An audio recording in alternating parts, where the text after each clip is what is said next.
art is essential, especially this day and age, for making us feel human rather than just survivors. And that is the purpose of this exhibition.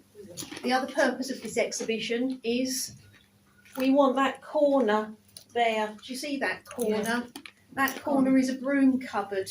We don't think brooms need that much space.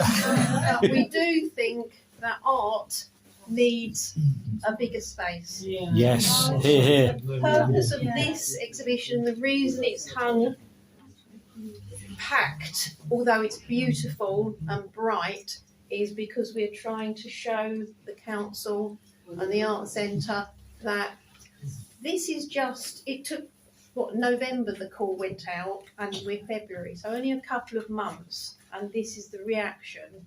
So just think what would happen if we actually advertised properly, gave ourselves proper facilities for the 250,000 people that live in Harrow and deserve a better gallery. Yeah. So you are part of that campaign, for which I humbly thank you.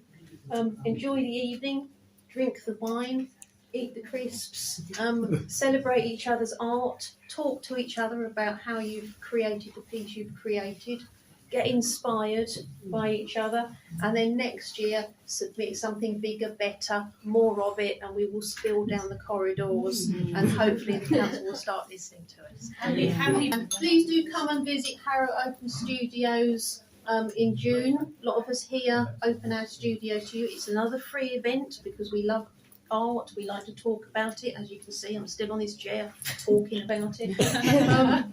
And it would just be lovely to see you. I know it's intimidating sometimes going to people's personal creative spaces, but we are open and we welcome you. We've got lots of lovely new members who do some amazing work, and it would be lovely to see you. Thank you.